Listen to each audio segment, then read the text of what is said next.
Muchas gracias, Padre, por esta noche. Gracias por poder estar de nuevo con mis hermanos y poder estar aprendiendo juntos acerca de tu palabra. Pedimos, Señor, que tú nos hables, que abras nuestro corazón y nuestra mente, que podamos entender también el capítulo de hoy y que nos des luz, Señor, para que podamos no solamente entenderlo, sino también vivirlo y esperar a Cristo, porque ya estamos en los últimos tiempos. En esta noche, Señor, pedimos ahora tu bendición y lo hacemos en el nombre de Jesús. Amén. Muy bien, vamos entonces a compartir pantalla.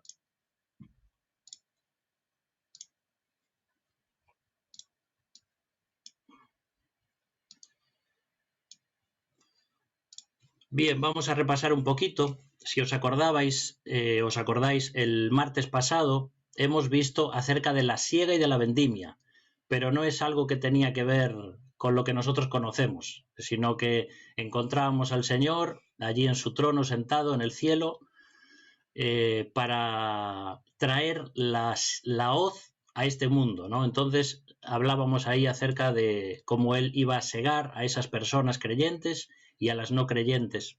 También vimos acerca de los ángeles y de las plagas, cómo los ángeles estaban preparando las 7 copas, que son las que vamos a ver hoy en el capítulo 16.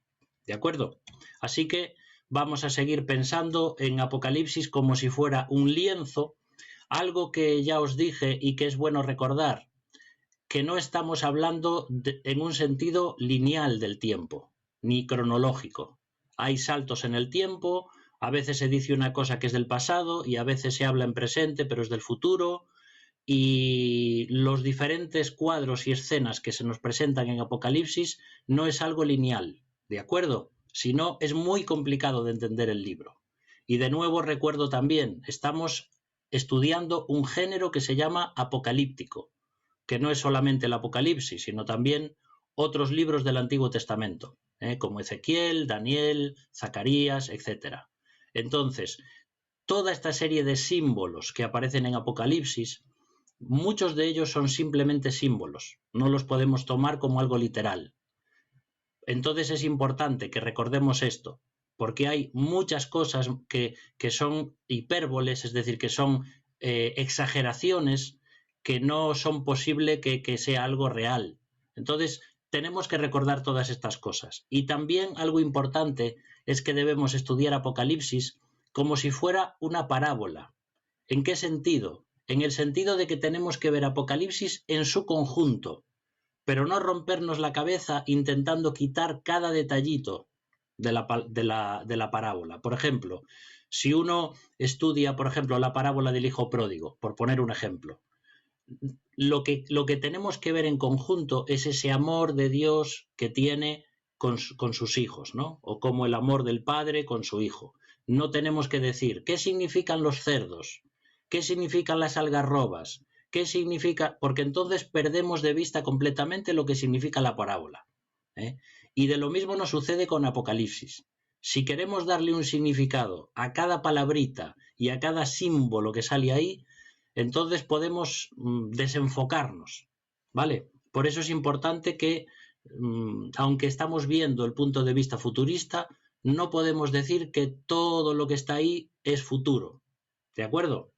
Entonces vamos a ver el trazo número 16 y nos imaginamos a Juan hoy con un cálamo. El cálamo es como si fuera una especie de caña que se puede hacer de bambú y es como una especie de pluma que se puede mojar en la pintura y hacer otros efectos diferentes en la pintura. Por eso vamos al capítulo 16 y vamos a ver las 7 copas que ya en el capítulo anterior los ángeles estaban preparando. Es un capítulo largo, a ver si nos da tiempo a verlo hoy, ¿de acuerdo? Vamos entonces al capítulo 16 y versículo 1. Dice Juan así: oí una gran voz que decía desde el templo a los 7 ángeles: id y derramad sobre la tierra las 7 copas de la ira de Dios. Tenemos que recordar que ya hemos visto los sellos y hemos visto también las trompetas. Y después hemos visto algunos capítulos que son parentéticos, ¿vale? Que están ahí en el medio como si fueran paréntesis que nos hablan de diferentes escenas. Pero ahora vamos a ver toda esa serie de juicios de las copas. Y esto es ya la última parte de la tribulación, antes de que Jesús venga en su segunda venida. Por eso cada vez los juicios son más severos y más dolorosos, como vamos a ver hoy, y como vamos a ver en un rato también, lo que en los primeros juicios, si os acordáis, se decía que venía un castigo sobre la tercera parte del mar y sobre la tercera parte de la tierra. Bueno, en este capítulo viene sobre toda la tierra, sobre todo el mar, sobre toda la humanidad, ¿vale? Es algo que se va intensificando en el tiempo. Entonces aquí Juan nos dice que escucha una gran voz, ¿vale? Desde el templo, y que les ordenaba a los ángeles que derramaran esas 7 copas de la ira de Dios. Por supuesto, cuando aquí está diciendo que es una gran voz, se está refiriendo a la voz de Dios. Si os acordáis, en el capítulo previo veíamos cómo había como un momento en el cual Dios iba a hablar y entonces estaban todos en espera, en expectación, porque los juicios de Dios vendrían sobre la tierra. Y como os decía, si las otras series de juicios eran la tercera parte, ahora nos vamos a enfrentar con unos juicios que vienen sobre toda la población. Como pone ahí las copas, toda la tierra. Vamos al versículo 2 y dice: fue el primero y derramó su copa sobre la tierra, y vino una úlcera maligna y pestilente sobre los hombres que tenían la marca de la bestia y que adoraban su imagen. Como estamos viendo en la versión Reina Valera, por si a alguno le queda alguna duda, aunque se supone que se da por entendido, cuando habla de hombres se está refiriendo a toda la humanidad. No pensemos que esto viene solo sobre los varones y no sobre las mujeres, ¿vale? Es una versión un poco más antigua y es por eso que lo dice así. Pero es verdad que en las nuevas traducciones bíblicas ya es mejor que diga seres humanos porque da pie a algunos errores, pensar solamente en hombres. Así que este primer ángel con esta primera copa la derrama, y lo que viene sobre la humanidad es una plaga de úlceras. Y fijaos que viene sobre las personas que están siguiendo al anticristo. Así como las plagas en Egipto, si os acordáis, y que hoy vamos a ver también, porque tienen muchos simbolismos y muchas cosas parecidas, las plagas venían sobre Egipto, pero en la tierra de Gosén, donde estaba el pueblo de Israel, ellos estaban bien, no venían esas plagas.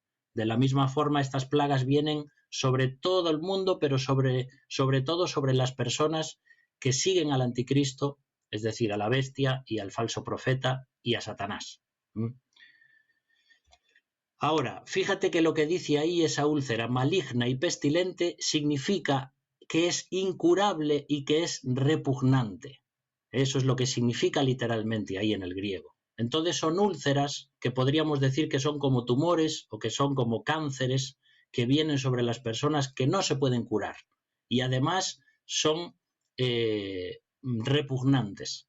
¿De acuerdo? Así que estamos hablando de cosas difíciles de ver y difíciles de soportar. ¿Pero por qué? Porque las personas no quieren saber de Dios y cada vez se rebelan más. En vez de ablandar su corazón, cada vez se rebelan más. Pero ya hemos dicho también en otros momentos que las personas están así por voluntad propia y que cada vez están más rebelados contra Dios, han endurecido su corazón y Dios también endurece su corazón. Si os acordáis, por ejemplo, vino también una plaga de úlceras en Egipto. Podemos leer en Éxodo 9, versículos 8 y 9, y dice: y el Señor dijo a Moisés y a Aarón: tomad puñados de ceniza de un horno, y la esparcirá Moisés hacia el cielo delante de Faraón, y vendrá a ser polvo sobre toda la tierra de Egipto, y producirá sarpullido con úlceras en los hombres y en las bestias por todo el país de Egipto. Hay muchos capítulos que hemos visto que siempre están saliendo estas referencias a las plagas del Éxodo. Por eso algunos eruditos bíblicos al libro de Apocalipsis le llaman como el segundo Éxodo, porque hay muchas cosas parecidas. Pero bueno, también podríamos decir que podría ser el segundo Ezequiel o el segundo Daniel, porque hay muchas cosas también de los profetas del Antiguo Testamento. Vamos al versículo 3. Porque ahora viene el segundo ángel y dice que derrama su copa sobre el mar, y éste se convirtió en sangre como de muerto, y murió todo ser vivo que había en el mar. ¿Veis cómo está diciendo ese adverbio de todo?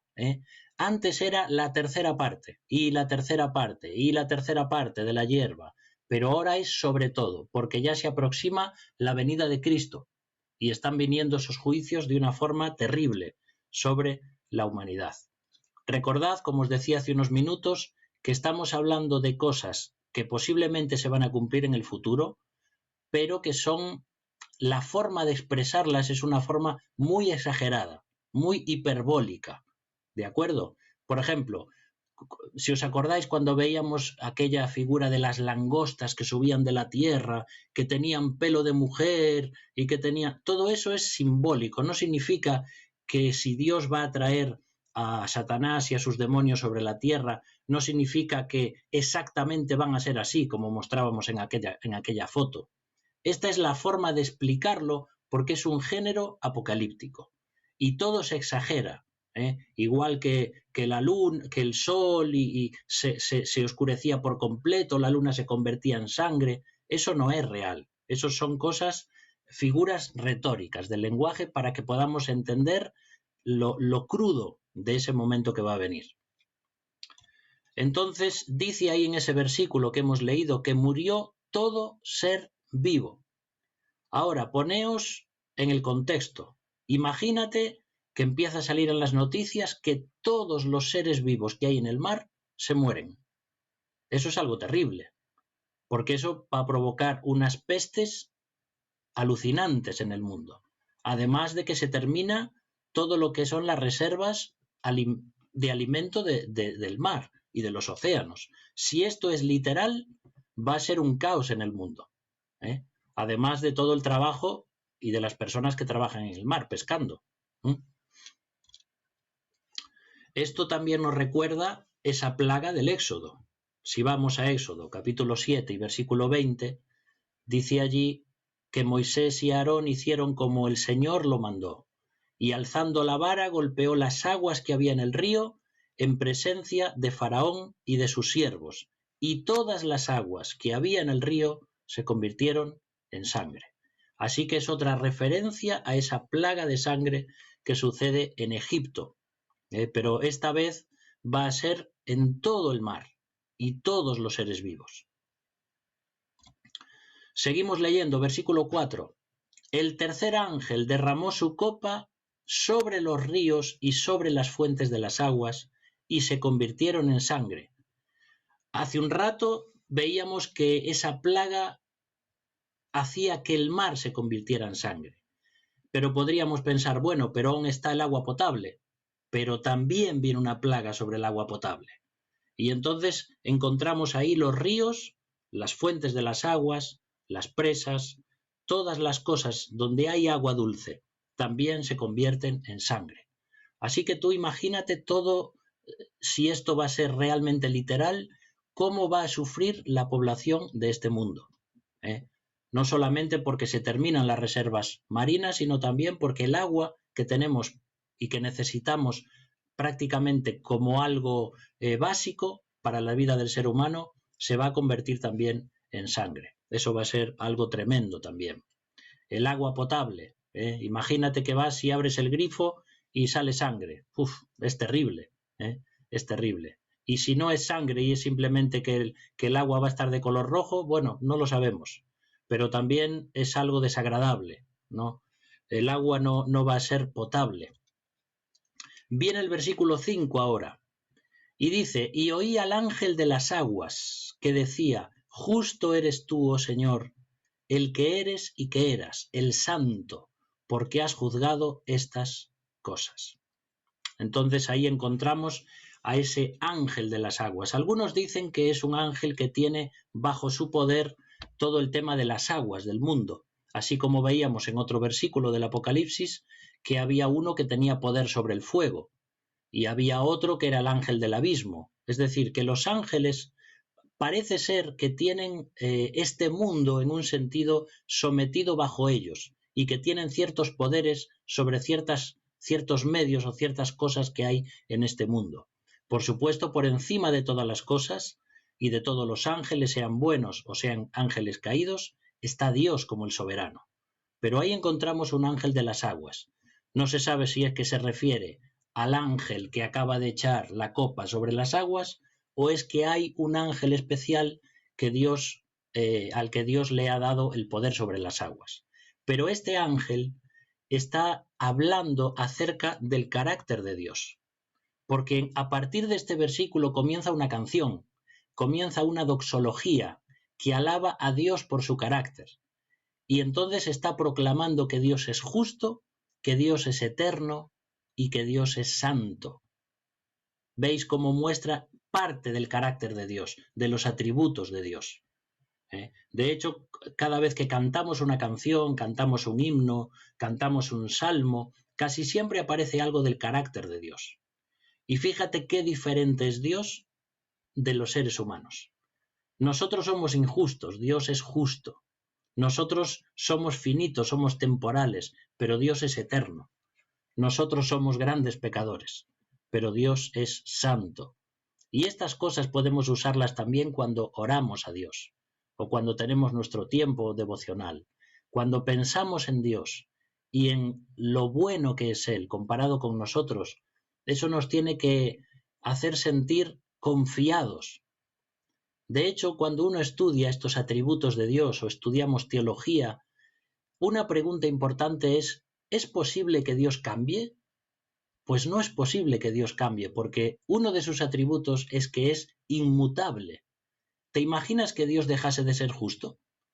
Que un día dijese, ya me cansé de ser santo, ya me cansé de ser justo, ya me cansé de ser amor. Y entonces Dios cambiase, entonces todas sus promesas se vendrían abajo. Menos mal que Dios no cambia. Y esto es algo maravilloso, porque las promesas de Dios y la palabra de Dios son eternas y siempre lo serán.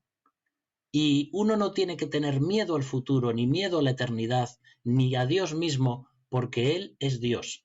Y de hecho, si dejara de hacer estas cosas, dejaría de ser Dios. Es algo intrínseco, algo que está ligado a su propia naturaleza, a su propia esencia. Por eso es tan bueno estudiar teología. A veces pensamos que estudiar teología es algo aburrido, pero no es así. Es conocer a Dios y conocer el carácter de Dios.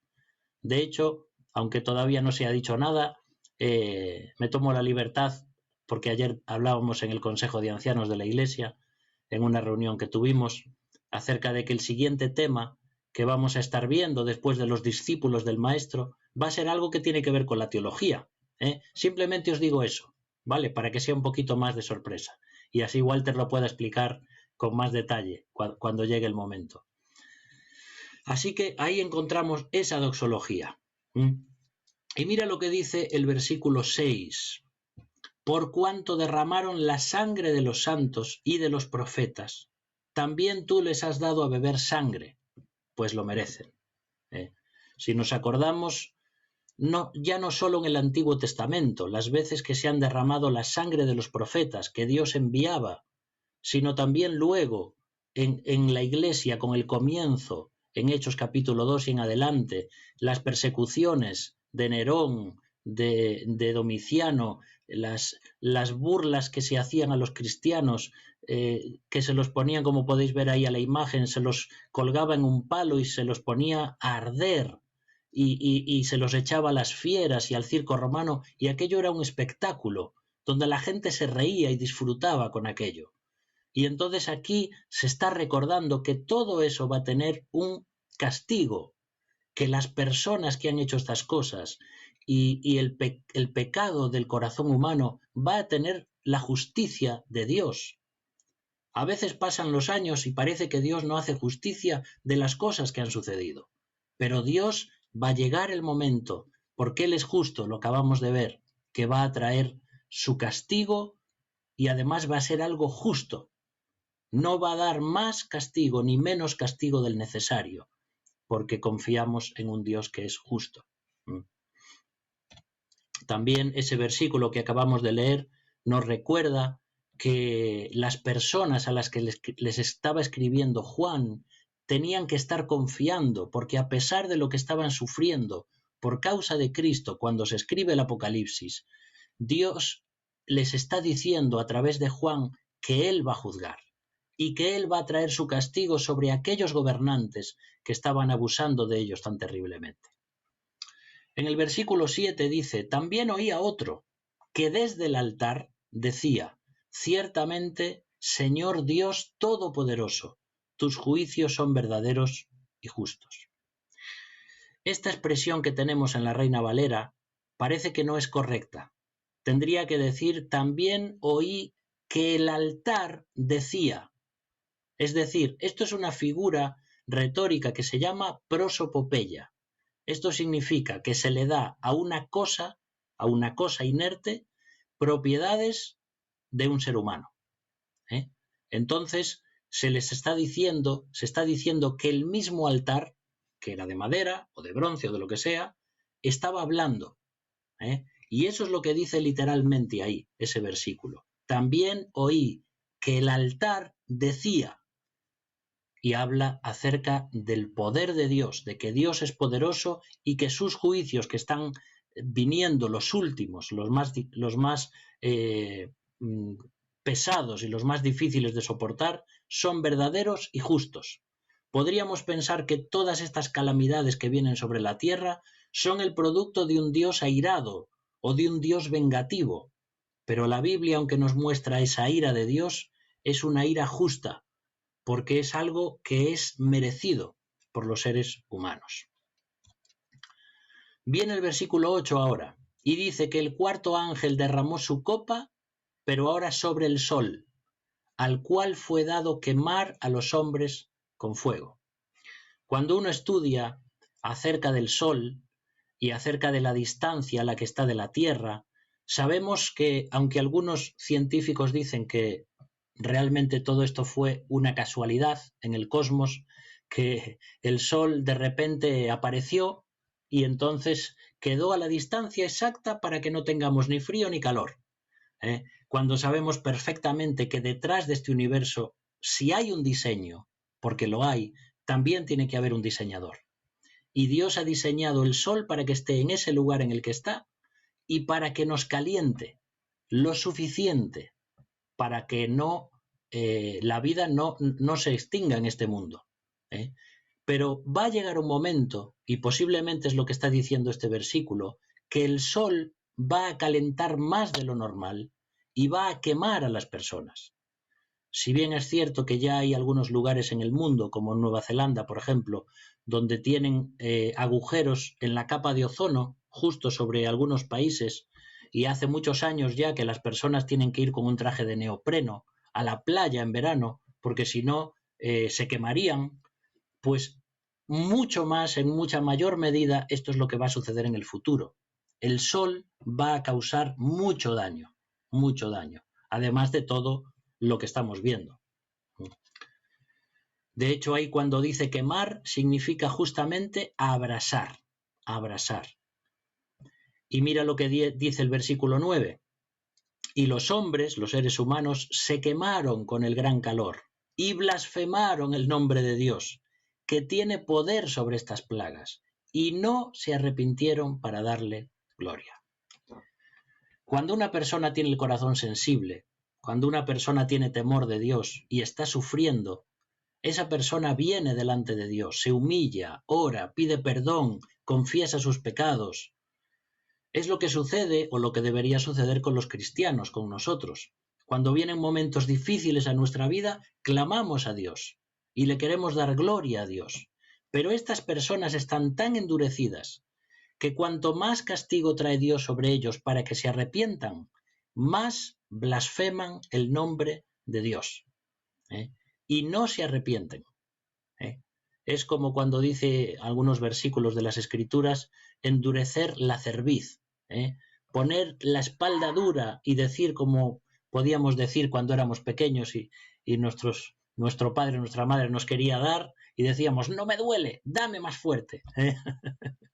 Pues eso es lo que hacen las personas con Dios y no quieren rendir su corazón a Dios.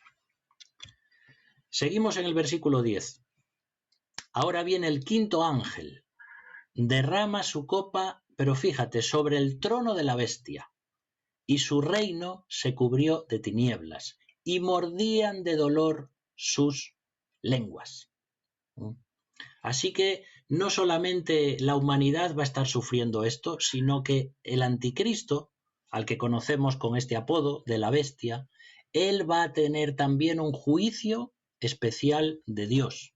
Y el reino del anticristo se va a cubrir de tinieblas, porque viene ese juicio tan terrible por lo que este hombre está haciendo en el mundo. El trono de la bestia, algunos no se ponen de acuerdo de en qué lugar está, porque como hemos visto, el anticristo se va a sentar en el trono de David, esto está en Jerusalén, pero algunos dicen que tiene su trono en Roma. Es difícil a veces saber exactamente dónde va a estar. Puede ser que tenga dos tronos, que uno esté en Roma y que otro esté en Jerusalén. Muchas profecías apuntan a Jerusalén.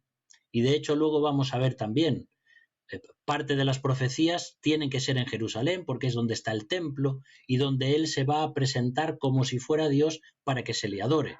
Pero bueno, algunos hablan ahí de que este trono no se sabe exactamente dónde está. El hecho es de que tampoco importa mucho.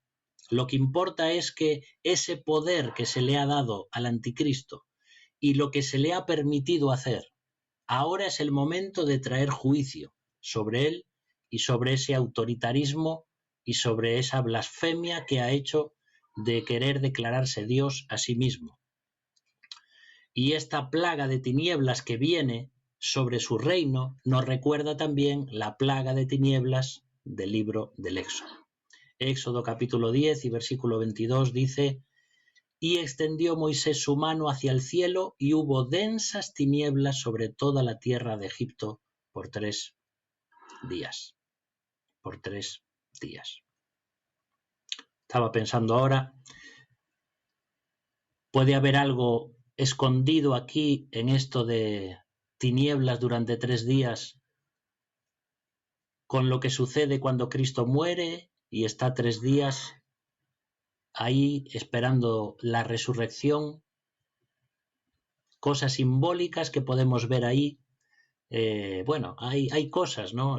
Toda la escritura está llena de cosas que podemos extraer, pero siempre tienen que cuadrarnos bien con todo lo demás que dicen las escrituras.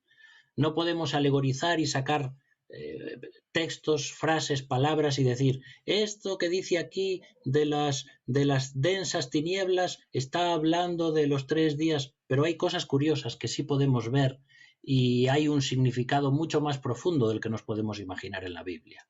De hecho, hay una cosa que usan los judíos que es la cábala o la cabalá, y ellos usan también los números para hablar de ciertas cosas místicas o aún esotéricas en el buen sentido, no en el sentido de cosas del ocultismo. Entonces sacan cosas a veces de la Torá también, del Pentateuco, y se especializan en profundizar tanto la palabra de Dios que sacan cosas que a veces dices, ¿pero de dónde sacan esto? Bueno, eso tiene que ver con la cábala judía, y con toda esta serie de cosas que ellos meditan ahí y que lo sacan del original hebreo. Y cuando hablábamos acerca de los números y las letras, que cada letra tiene un significado numérico, etcétera. Por eso que hay mucho más en la palabra de Dios de lo que nosotros nos imaginamos. Y tristemente, al no conocer el hebreo, no sabemos sacar y profundizar en todo lo que está dicho en esas copias de manuscritos que tenemos. Vale. Esta plaga de oscuridad nos está mostrando lo siguiente, que un mundo sin Cristo es un mundo en tinieblas.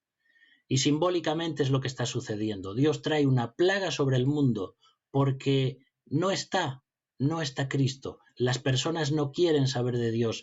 No hay no está la luz de Dios, no está la iglesia, y aunque haya personas cristianas y personas predicando el evangelio, es un mundo que no quiere saber de Dios y es un mundo oscuro. Y dice, mordían de dolor sus lenguas. Ya te tiene algo que doler mucho para que además también te muerdas la lengua. Eran momentos, van a ser momentos muy complicados y momentos de dolor. Vamos a seguir en el versículo 11, porque dice, y blasfemaron contra el Dios del cielo por sus dolores y por sus úlceras, y no se arrepintieron de sus obras. Qué triste es pensar en estas actitudes de rebeldía de las personas. Yo pienso ahora también que aunque esto está hablando de las personas no creyentes, nosotros tenemos que aprender también a pensar en estas cosas y yo mismo preguntarme como cristiano, cuando estoy sufriendo, cuando tengo pruebas en mi vida, ahora que estamos en medio de esta pandemia, que parece que no acaba más, y los meses y los años se van pasando y se van dando y es una cosa que va a llevar tiempo. Puede que tenga algo de rebeldía contra Dios, de decir, Dios, no entiendo que hayas traído esto a este mundo, como si fuera culpa de Dios, ¿no? Pero cuando yo estoy sufriendo por alguna cosa en mi vida, tenemos que tener aquella actitud de Job, de decir, el Señor dio y el Señor quitó. Sea el nombre del Señor bendito. Claro que es muy fácil de decir. Y claro que es muy difícil de tener esta actitud cuando uno está sufriendo. Pero nosotros como cristianos no podemos ser iguales que estas personas. No podemos, cuando las cosas van mal, quejarnos contra Dios, acusar a Dios y no entender lo que Dios hace. Nosotros no somos llamados a entender lo que Dios hace. Somos llamados a aceptar y a confiar en Él. Imagínate que estás hace 2000 años en el circo romano, abrazado a toda tu familia ahí a punto de que te coman los leones. Era un momento difícil. Hay hermanos nuestros, hermanas nuestras en diferentes países hoy que están experimentando la persecución, la muerte, la tortura. Ellos realmente sí están viviendo vidas muy complicadas por ser cristianos.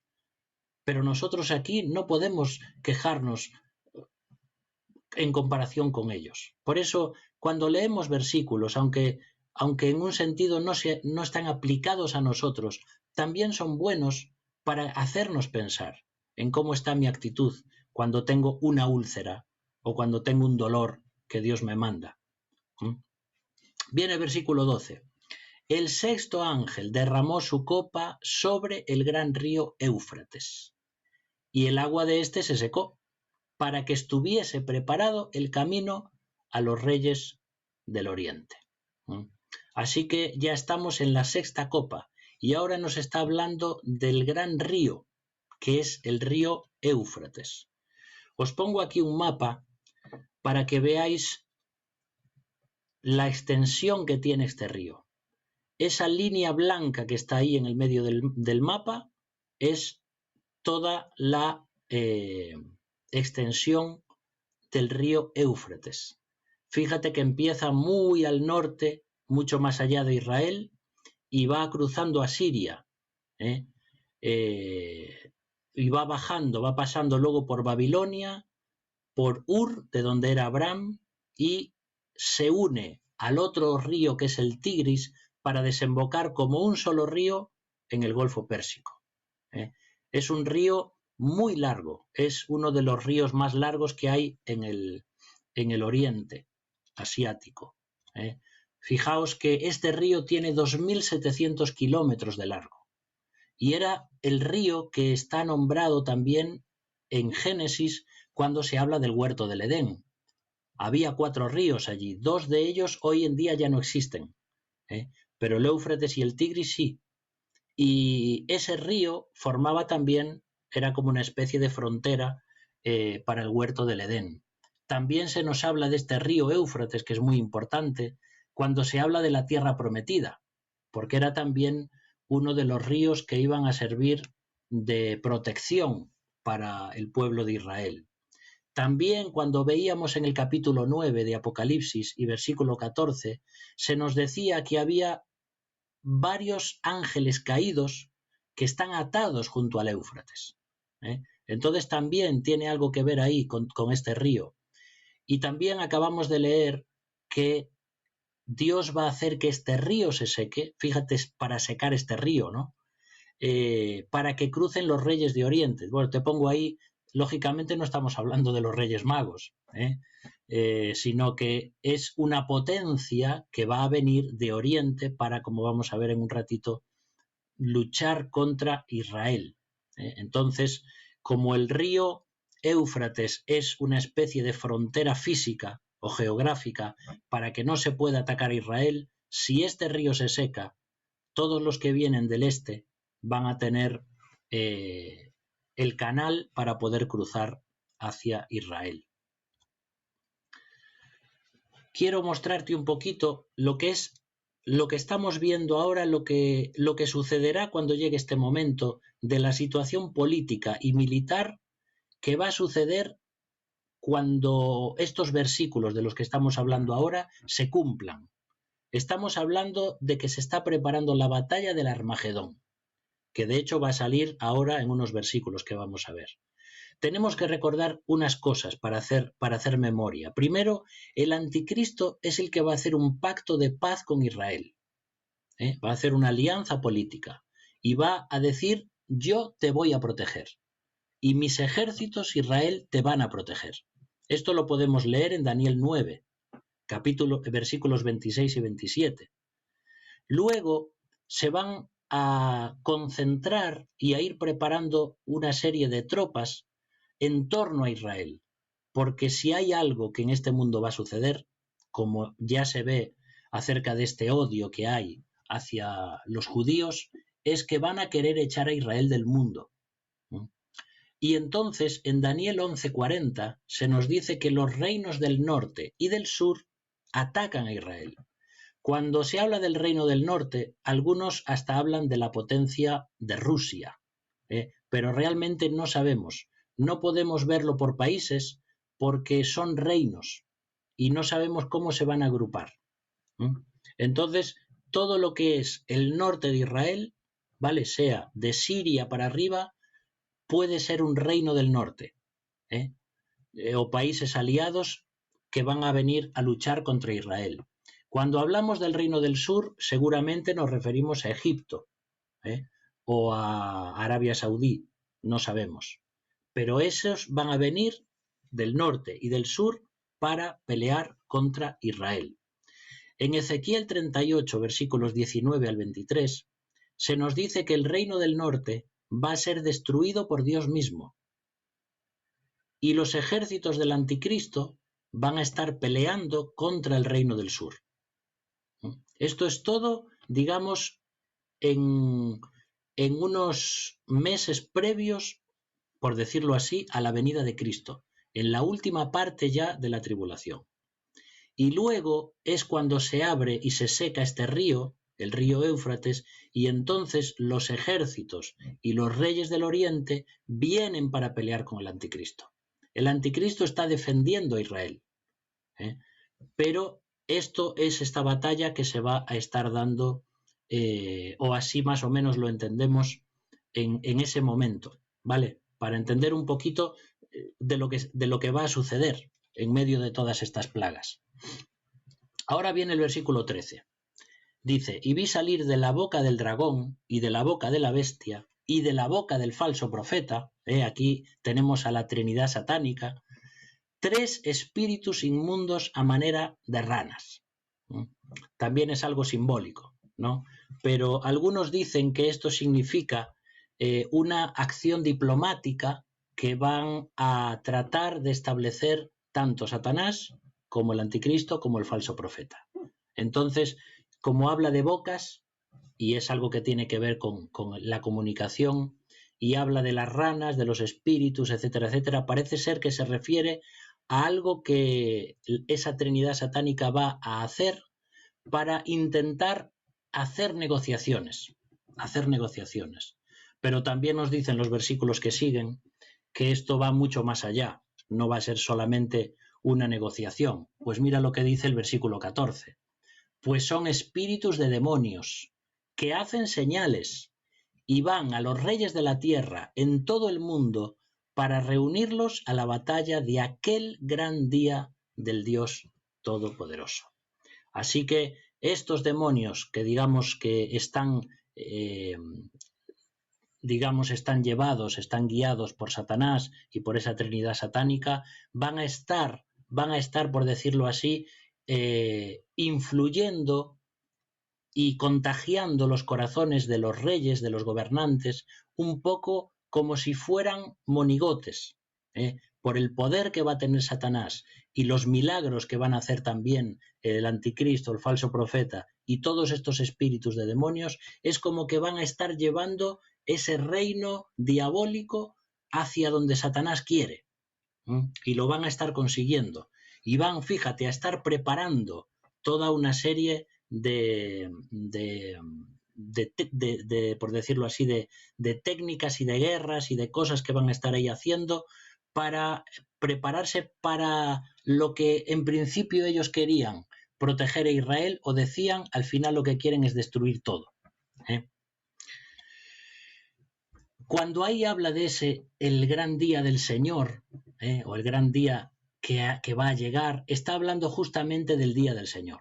El día del Señor en la Biblia es ese día de la ira de Dios, cuando todo se va a cumplir y va a caer sobre este mundo. Y es el día de Jehová del Antiguo Testamento. Hay muchísimos versículos que hablan de este día. Más de 75 versículos en el Antiguo Testamento nos hacen referencia al día de Jehová, al día del Señor, o a ese gran día que se espera, que es siempre el día de juicio, el día donde Dios va a traer su ira y va a traer toda esta serie de copas y de juicios sobre la tierra. Por cierto, que ese día del Señor no se refiere solamente a esa guerra o a esas guerras, que pueden ser varias, en lo que se conoce como la batalla del Armagedón antes de la segunda venida de Cristo, sino que el día del Señor comienza nada más la Iglesia es llevada a la presencia de Dios. Así que ya son 7 años de tribulación sobre la tierra, más todo lo que será el reino milenial, y hasta que Satanás sea suelto después de esos 1000 años y cause otra pequeña revolución. Todo eso forma parte del día del Señor, hasta que se creen cielos nuevos y tierra nueva. Aunque, por supuesto, la mayor parte de esto se va a concentrar en la tribulación y también en lo concerniente a lo previo antes de la segunda venida de Cristo, ¿vale? Dice el versículo 15, he aquí yo vengo como ladrón. Bienaventurado el que vela y guarda sus ropas para que no ande desnudo y vean su vergüenza. El Señor está recordando lo que ya dijo en algunos versículos, que también encontramos en los evangelios y también en algunas cartas del Nuevo Testamento. Jesús viene como un ladrón, no porque va a robar, sino porque viene de una forma inesperada. Y por eso está diciendo, feliz aquellos que velan y guardan sus ropas para que no anden desnudos y vean su vergüenza. Estas palabras, aunque podemos aplicarlas para todos los creyentes, están dichas sobre todo para los creyentes de esa época. ¿Por qué? Porque la Iglesia ya no va a estar allí, ya vamos a estar en la presencia de Dios. Cuando habla de guardar las ropas, tiene que ver con la conducta. Y cuando una persona está velando, está preparada. Si alguien viene a las 3 de la mañana a tu casa, pues posiblemente te encuentre durmiendo y en paños menores. Pero si alguien viene y tú estás despierto, posiblemente estés vestido o estés preparado. Eso es un poco lo que se refiere. Cuando Cristo venga, las personas tienen que estar preparadas, los creyentes tienen que estar esperándole, y sobre todo en lo concerniente al pueblo de Israel, porque es ahí donde encajan toda esa serie de parábolas que tienen que ver con el reino de Israel, y las vírgenes, y la que no tenían aceite en sus lámparas, y el novio que venía cuando no se lo esperaban. Todo eso tiene que ver con estos momentos de los que estamos hablando aquí. Y mira, ahora viene ahí el Armagedón. Dice en el versículo 16 que los reunió en el lugar que en hebreo se llama Armagedón. En hebreo parece que Arm significa monte y Gedón parece que es ese lugar que se dice Meguido. Meguido. Entonces, el Armagedón parece ser que va a darse y parece ser que van a ser varias batallas en este valle que podéis ver aquí. Es este valle que vamos a ver ahora un mapa para que lo podáis ubicar, y es un valle muy grande donde se han producido muchas batallas importantes en el Antiguo Testamento sobre todo. Es lo que se conoce como el Valle de Jezreel, como vamos a ver, Esdraelón también, o Armagedón, o Meguido, aunque Meguido es más bien aquí esta zona, que es como un monte, donde se han asentado por lo menos 7 civilizaciones a lo largo de la historia, porque conquistaban, sobre las ruinas edificaban, volvían a conquistar, echaban abajo, volvían a poner sobre las ruinas, y así es como funcionan muchas de las cosas en Israel. Todas las palabras, por ejemplo, que aparece con la palabra tel, el tel es un montículo. Entonces, si tú lees tel el Amarna, o tel no sé qué, o tel no sé qué, como aparecen en la Biblia, significa que es una civilización que está construyendo encima de otra. Bueno, cosas que tienen que ver con la arqueología. Y aquí os pongo un mapa para que veáis en la tierra de Israel, donde tenemos ahí esa estrellita roja, con una figurita roja encima, ahí es Meguido, es donde parece ser que va a ser esta batalla del Armagedón o esta serie de batallas. También es el valle de Jezreel, de Meguido o el valle de Esdraelón. Lo puedes ver con estos diferentes nombres en la Biblia. Y ya ves que es ahí un valle que hay entre las montañas de Galilea y lo que es el mar Mediterráneo. ¿Vale? Y posiblemente ahí es donde van a tener esta serie de guerras. Viene el versículo 17. Y ahora vamos ya con la última copa. El séptimo ángel derramó su copa por el aire, y salió una gran voz del templo del cielo, del trono, diciendo: hecho está, hecho está. Y esto me recuerda aquella frase de Jesús cuando allí al morir en la cruz dijo: hecho está, consumado es.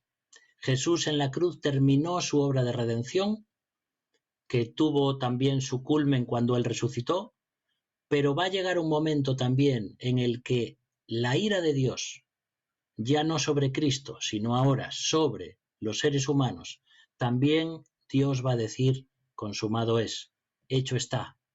Se han vertido las copas de los juicios y ya no hay más que hacer. Se ha dado oportunidad a las personas para que crean, para que se arrepientan, pero las personas no van a querer. Entonces, hecho está. Y dice el versículo 18: entonces hubo relámpagos y voces y truenos y un gran temblor de tierra, un terremoto tan grande cual no lo hubo jamás desde que los hombres han estado sobre la tierra. Fíjate qué cosas más parecidas a lo que fue también la muerte de Cristo. Jesús dijo: consumado es, y la tierra tembló, y las rocas se partieron, y un terremoto, y el sol se oscureció, y mira, cuando se dice en el cielo, antes de la segunda venida de Cristo, hecho está. Muy parecidas, relámpagos, voces, truenos, terremotos. Por eso creo que tiene algo de algún vínculo ahí, que tiene mucho que ver con cuando Dios dice: se terminó, se ha consumado.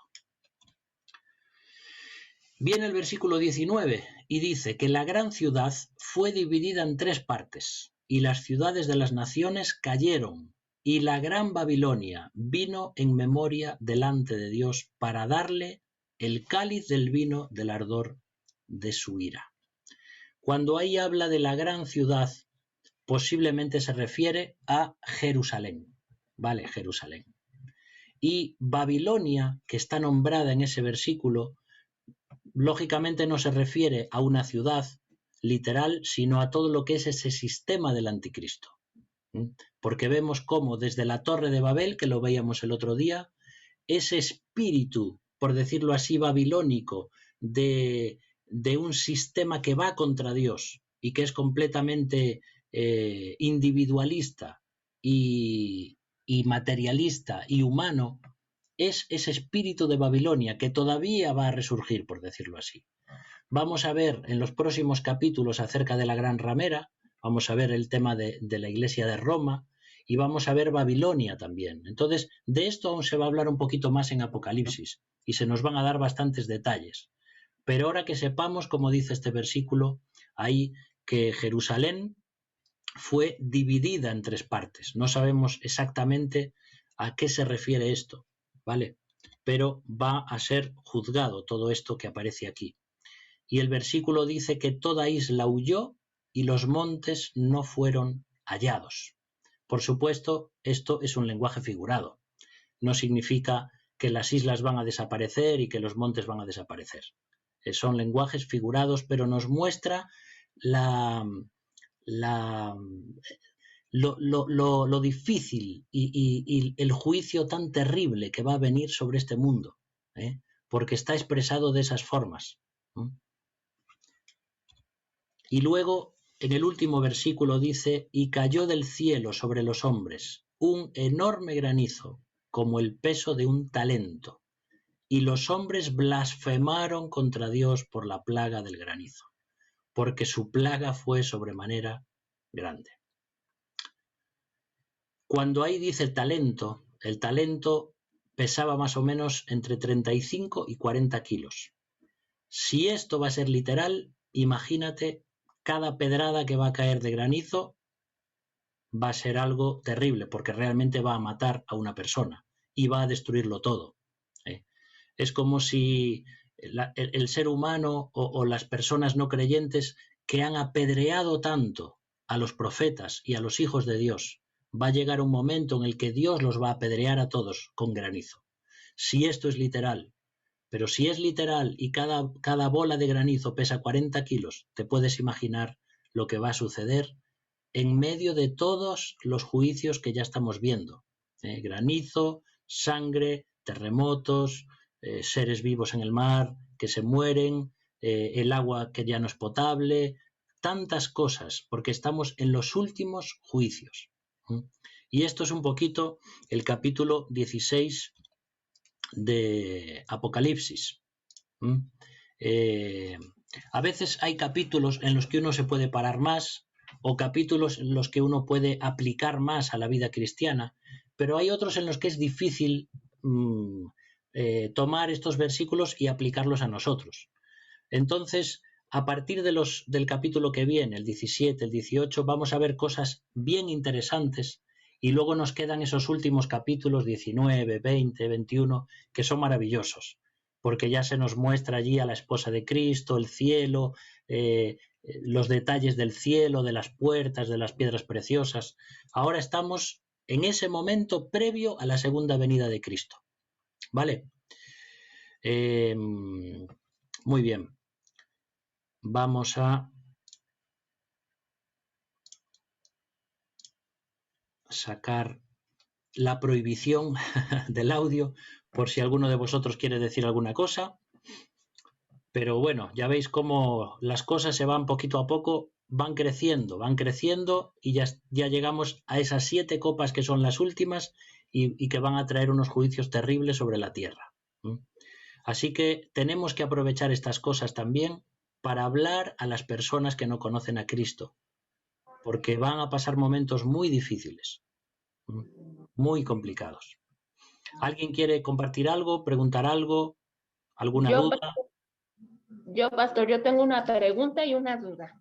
Bien. Aquí en 16:13 se habla de que y vi salir de la boca del dragón, que es el demonio, y de la boca de la bestia, pero la bestia ¿quién es?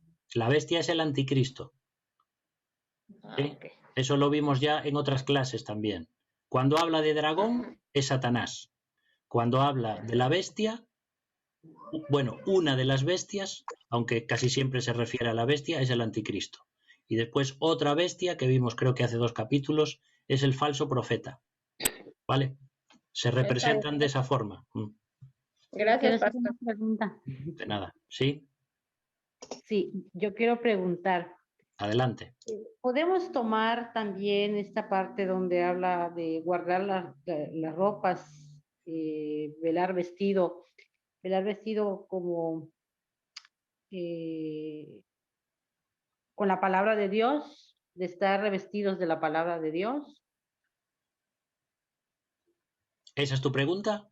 Sí, que si lo podemos tomar así como tal o literal, andar vestidos de ropa. Obvio, también hay que estar vestidos con ello. Es decir, ese versículo, como dije hace un ratito, se refiere a que debemos estar preparados como una persona que está con ropa vestido por si viene alguien.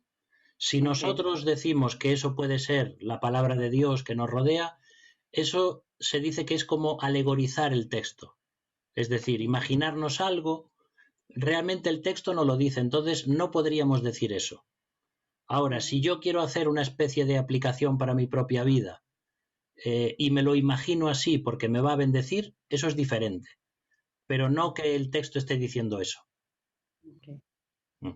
Pero sí, entonces podríamos imaginarlo para nuestra vida así. Sí, sí. No, sí, ok. Y a ti te ayuda a pensar que las ropas que podemos tener como cristianos es la palabra de Dios, pues vale, pero no es lo que está diciendo ese texto. Okay. ¿Sí? Gracias. El tema con la alegorización es que entonces cada uno puede escoger una frase de la Biblia y decir, a mí me parece que esto simboliza tal cosa, pero realmente es nuestra propia imaginación y no es lo que el texto está diciendo. Por eso es tan difícil interpretar la Biblia. ¿Algo más por ahí?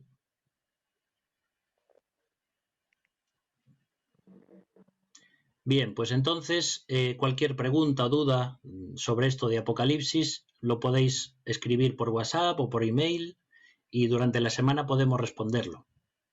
¿Os parece bien?